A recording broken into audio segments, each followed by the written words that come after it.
Hi అండి, welcome back to my channel spicy అమేలా. శివన్నారాయణ కుటుంబాన్ని రోడ్డున పడేసిన మాలిని. అసలిదంతా ఎలా జరిగింది, శివన్నారాయణ కుటుంబం ఎందుకు రోడ్డున పడింది అని తెలుసుకోవాలంటే వీడియోని పూర్తిగా స్కిప్ చేయకుండా చూసేయండి. అలాగే జోష్నాకు న్యాయం కలగాలని మీరు కూడా అనుకుంటున్నట్లయితే మన ఛానల్ స్పైసీ అమీలాని సబ్స్క్రైబ్ చేసుకోండి. ఇక్కడ చూస్తే మాలిని సూరజ్ తన కొడుకు అనే నిజాన్ని అందరి ముందు చెబుతుంది. ఇలా అందరి ముందు సూరజ్ నిజాన్ని బయటపెట్టేసరికి శివనారాయణ కుటుంబం మొత్తానికి షాక్ అవుతుంది. మాలిని కార్తీక్ని అడుగుతుంది, ఏరా కార్తీక్, ఇప్పుడు చెప్పు, ఇంకా కూడా ఈ పెళ్లి ఆగిపోదనే అంటావా ఏంటి అని అంటూ అడగానే, ఏంటి పిన్ని ఇదంతా నువ్వాడిన నాటకమా అంటూ ఆశ్చర్యంగా అడుగుతూ ఉంటాడు. అవును, నేనాడిన నాటకమే అంటూ మాలిని నిజాన్ని బయటపెడుతుంది. అప్పుడు సుమిత్ర ఎంత పెద్ద మోసం చేశావని అడుగుతూ ఉంటే, మాకు జరిగిన అన్యాయం ముందు ఈ మోసం చాలా చిన్నది అని అనగానే సుమిత్ర అడుగుతుంది, మా వల్ల నీకు ఎలాంటి అన్యాయం జరిగింది మాలిని అని అనగానే, అవును, ఈరోజు నీ కూతురు ఏ విధంగా అయితే పెళ్లికూతురుగా ముస్తాబయిందో సరిగ్గా 25 ఏళ్ల క్రితం నువ్వు కూడా ఇలాగే పెళ్లికూతురులా ముస్తాబయ్యున్నావు. నీకు గుర్తుందా సుమిత్ర, నీ పెళ్ళి మామయ్యగారికి అస్సలు ఇష్టం లేదు. నువ్వు చేసిన పనికి నా పసుపు కుంకాలే పోయాయి అని మాలిని చెప్పగానే ఇంక సుమిత్రకైతే చాలా ఆశ్చర్యం వేస్తుంది, పెద్ద షాకైతే కలుగుతుంది. నా వల్ల నీ పసుపు కుంకాలు పోయాయా అంటే మా అన్నయ్య చనిపోయాడా అంటూ ఏడుస్తూ అడగగాని మాలిని అంటుంది, అదేంటి సుమిత్ర, ఏమీ తెలియని అమాయకురాలిలాగా అడుగుతున్నావే, నా జీవితం నాశనమైపోయింది, నీవల్ల కాదా? నా వలనా అని ఆశ్చర్యంగా సుమిత్ర అడిగితే, అవును, ఆ రోజు నువ్వు మామయ్యగారికి ఇష్టం లేని పెళ్లి చేసుకున్నావు, దశరథ అన్నయ్య. కనీసం నీకైనా గుర్తుందా ఆ పెళ్లిలో జరిగిన గొడవ అని అనగాని అప్పుడు సుమిత్ర, అదెలా మర్చిపోతాం మాలిని, మీరంతా కలిసి నా భర్త ప్రాణాలు తీయాలని చూసిన రోజు. అందుకే నా పగ ప్రతీకారానికి నిలువెత్తు రూపమే నా కొడుకు. ఇన్నేళ్లకు నా పగ ప్రతీకారం తీరింది. షబ్బాష్ సూరజ్, నువ్వు ఈ మాలిని కొడుకు అని అనిపించుకున్నావు అంటూ సూరజ్ని హగ్ చేసుకుంటుంది. పెళ్లిపీటల దాకా వచ్చి పెళ్లిపీటల మీద ఆగిపోయిన పెళ్లికూతుర్ని చూసినప్పుడల్లా మీరు చేసిన అన్యాయం మీకు గుర్తుకు రావాలి. నీ కూతురు కుళ్ళి ఏడుస్తూ ఉంటే దాని బాధను చూసి తట్టుకోలేక మీరంతా గుండె పగిలి చావాలి. మీ కారణంగా నా బిడ్డ ఒక అనాథలా బతికాడు. ఇప్పుడిదంతా జరిగింది ఎవరి వల్ల బాబాయ్? నీ వల్ల కాదా? మీ కుటుంబం వల్ల కాదా? అందుకే నేను నా కొడుకు ఇచ్చే ఈ కానుక మీకు జీవితాంతం గుర్తుండిపోతుంది అని అనగానే ఇంక శివన్నారాయణకు ఎక్కడలేని కోపం, ఆవేశంతో, మాలిని, ఏదేదో మనసులో పెట్టుకుని పగ ప్రతీకారమంటూ రగిలిపోతున్నావు. నీ మావయ్యనడుగు. నీ మావయ్యే నా కొడుకు దశరథ ప్రాణాలు తీయడానికి అప్పుడు సిద్ధపడ్డాడు. నేను నా కొడుకు ప్రేమకి అండగా నిలిచాను. కాని మీ మామ వాళ్ల ప్రేమని, వాళ్ల ప్రాణాలని సమాధి చెయ్యాలని ప్రయత్నించాడు. అందుకే వాడు చేసిన పాపానికి వాడు అనుభవిస్తున్నాడు అని అనగానే సూరజ్ ఒక్కసారిగా ఆవేశంతో, శివన్నారాయణ గారు, మా తాత గురించి ఒక్క మాటన్నా ఊరుకునేది లేదు అంటూ గట్టిగా అరుస్తాడు. అప్పుడు జోష్న ఒక్కసారిగా లేచి నిలబడి, అంటే సూరజ్, నువ్వు నన్ను ప్రేమించలేదా? నీ పగ ప్రతీకారం తీర్చుకోవడానికి నన్ను ఉపయోగించుకున్నావా? ఇంత పెద్ద మోసం చేయడానికి నీకు మనస్సెలా వచ్చిందిరా? ప్రేమ, పెళ్ళి ఇవన్నీ వద్దని అనుకున్నా నా జీవితంలో నువ్వెందుకొచ్చావు? నాకు లేనిపోని ఆశలన్నీ ఎందుకు చూపించావు? నువ్వు లేకుంటే బ్రతకలేని స్థాయికి తీసుకొచ్చావు. నువ్వేమో పగా ప్రతీకారం అంటున్నావు. నా గురించి ఒక్క క్షణం కూడా ఆలోచించలేదారా? నువ్వు లేకుండా నేను ఎలా బ్రతకగలను అని అనగానే అప్పుడు సూరజ్ కళ్లలో ఒక్క క్షణం బాధ అయితే కనిపిస్తుంది. కాని ఇన్ని రోజులు ఎలా బ్రతికావు నేను లేకుండా? అలాగే బ్రతుకుతావు జోష్నా. అయినా నీకేమీ ఇదంతా కొత్త కాదులే. మీ బావతో పెళ్ళి అనుకున్నావు, మీ బావతో నీ పెళ్ళి జరగలేదు. అలాగని నువ్వేమైనా ప్రాణాలు విడిచేశావా? లేదు కదా. ఇప్పుడు కూడా అంతే. ఈ సూరజ్ నీ జీవితంలో ఉన్నా లేకున్నా నీకెలాంటి తేడా ఉండదు అని అనగానే ఇక జోష్నకైతే గుండె పగిలినట్టు అనిపిస్తుంది. అంటే ఇంతేనారా నువ్వు నన్ను అర్థం చేసుకున్నది? నో, ఇదంతా జరగడానికి వీల్లేదు. ఇదంతా అబద్ధమని చెప్పు సూరజ్. నువ్వు నన్ను ప్రేమిస్తున్నావని చెప్పు అంటూ సూరజ్ కాలర్ పట్టుకొని అడుగుతూ ఉంటుంది. అప్పుడు సూరజ్, లేదు జోష్న, ఇదంతా నేను ఆడిన నాటకం. నా మనసులో ఏ కోసానా నీపై ప్రేమ లేదు. నువ్వు నా శత్రువుల బిడ్డ, నిన్నెలా ప్రేమించగలను అని అనగానే ఇక జోష్న తట్టుకోలేక బాధని తన మెడలో ఉన్న పూలహారాన్ని తుంచి తుంచి వేసేస్తుంది. వస్తువులన్నీ కింద పడేసి చిందరవందర చేసి ఏడుస్తుంది. అప్పుడు దీప, ప్లీజ్ జోష్న, ఏడవకు జోష్న అంటూ ఓదారుస్తూ ఉంటుంది. అప్పుడు కార్తిక్, ఎంత పని చేశావు సూరజ్, నీ ప్రేమలో జోష్న ఎంతగా మారిందో నీకు తెలీదా? జోష్నని మోసం చేయాలని ఎలా అనుకున్నావు? ఇప్పుడు జోష్న మనసు గాజు కంటే సున్నితమైపోయింది. జోష్న తేరుకోవడానికి జీవితం మొత్తం సరిపోదు. తన మనసుకు ఎంత పెద్ద గాయం కలిగించావు సూరజ్. నువ్వు చేసిన ఈ తప్పుకి క్షమాపణే లేదు.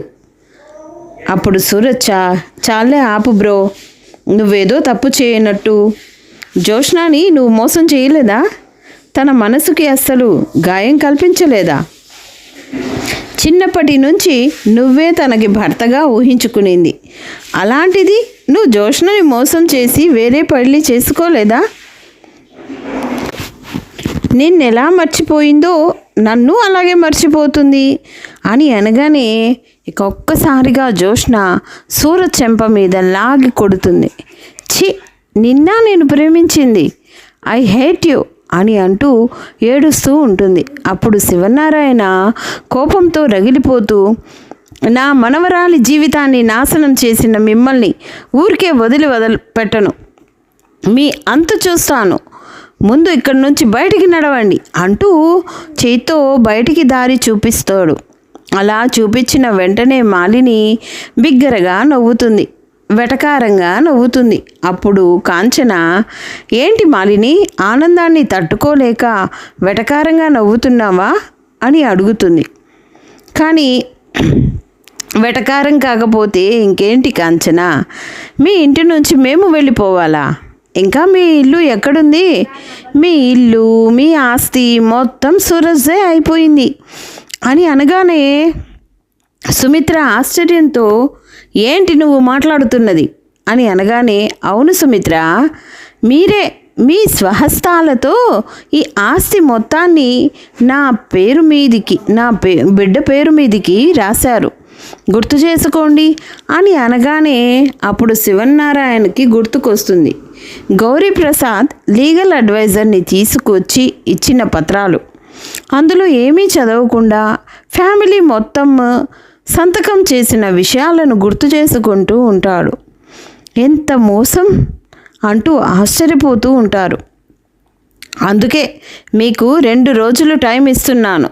మీ తట్టా వేడా సర్దుకొని ఈ ఇల్లు ఖాళీ చేసి వెళ్ళిపోండి. ఇక మీకంటూ మిగిలింది కేవలం జోష్నా రెస్టారెంట్ మాత్రమే అంటూ సోఫా మీద కూర్చొని కాలు మీద కాలేసుకొని బిగ్గరగా నవ్వుతుంది.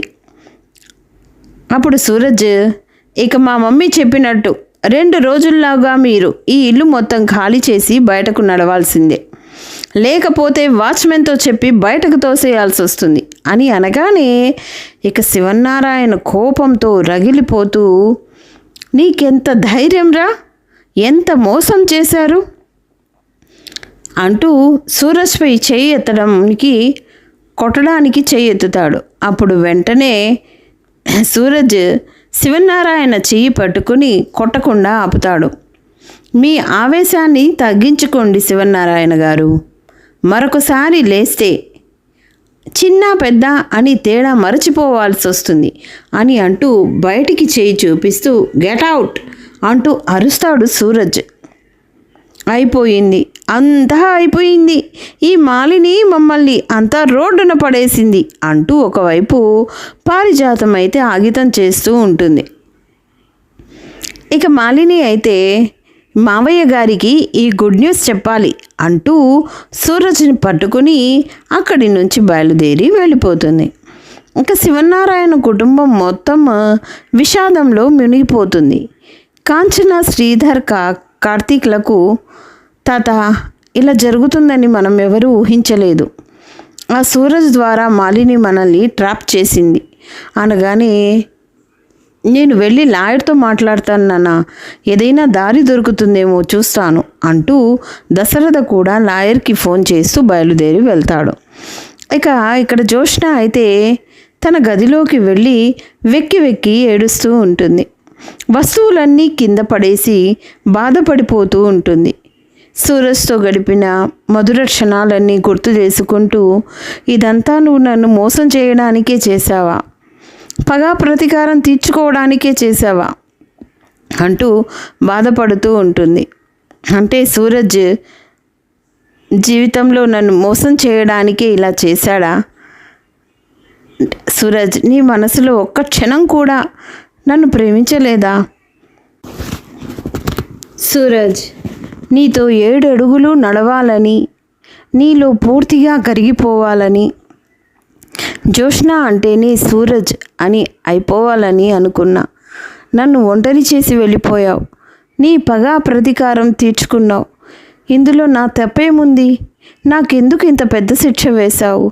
అసలు నువ్వు నా జీవితంలో ఎందుకు వచ్చావురా? ఐ హేట్ యూ అంటూ ఒకవైపు వెక్కి వెక్కి ఏడుస్తూ ఉంటుంది జ్యోత్స్న. ఇంకా అంతలోనే సూరజ్ ఇచ్చిన గిఫ్ట్ జ్యోత్స్నకి గుర్తుకొస్తుంది. గబగబా వెళ్ళి ఆ గిఫ్ట్ ఓపెన్ చేసి చూడగానే దాంట్లో సూరజ్ రాసిన ఒక లెటర్ ఉంటుంది. ఆ లెటర్ని చదువుతుంది. అందులో సూరజ్ ఇలా రాసి ఉంటాడు. హాయ్ జ్యోత్స్న, ఈ ఉత్తరం చదివే టైంలో నీకంతా తెలిసిపోయి ఉంటుంది. నేను ఎవరు అన్న విషయం కూడా నీకు పూర్తిగా అర్థమై ఉంటుంది. ఏ లక్ష్యం కోసం నేను ఇక్కడికి వచ్చాను అనే విషయం నీకు తెలిసిపోయింది. నేను మా మమ్మీ పగ ప్రతీకారం తీర్చుకోవడానికే మీ కుటుంబానికి దగ్గరయ్యాను. ఆఫీస్లో ప్రవేశించాను. నీతో పరిచయం చేసుకున్నాను. అప్పుడు నువ్వు చాలా మొండిగా ఉండేదానివి.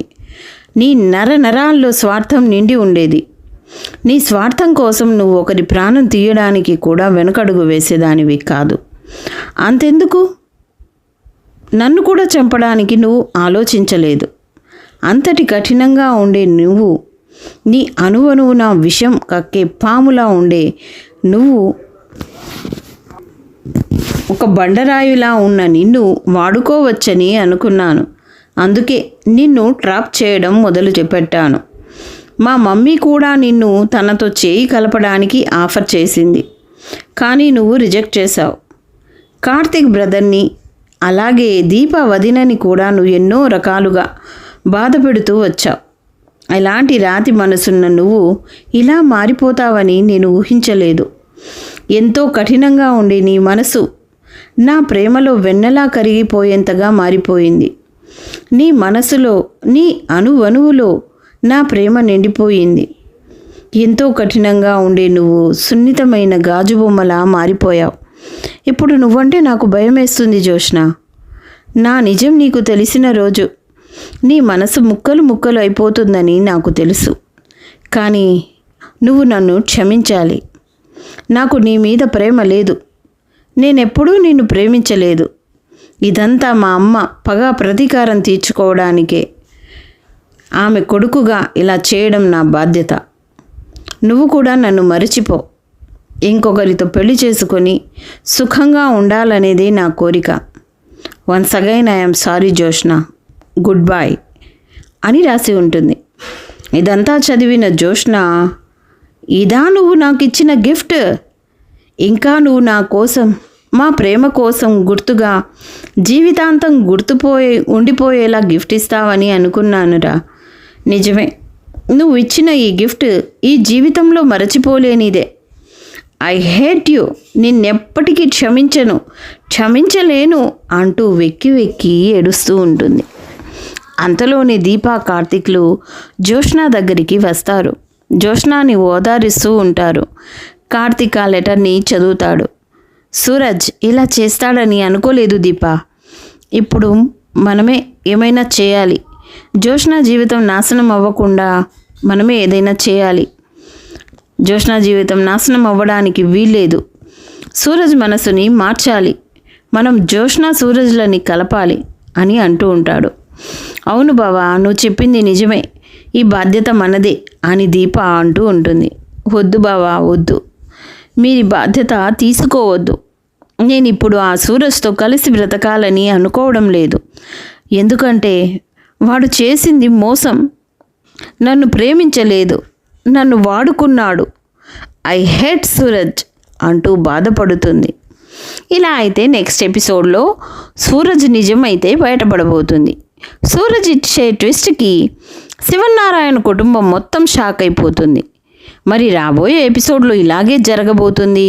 ఇలాగే జరగాలని మీరు కూడా కోరుకుంటే ఈ వీడియో నచ్చితే వెంటనే లైక్ ఇచ్చుకోండి. అలాగే నెక్స్ట్ ఎపిసోడ్ కోసం మన ఛానల్ని సబ్స్క్రైబ్ చేసుకోవడం మర్చిపోకండి. Thanks for watching.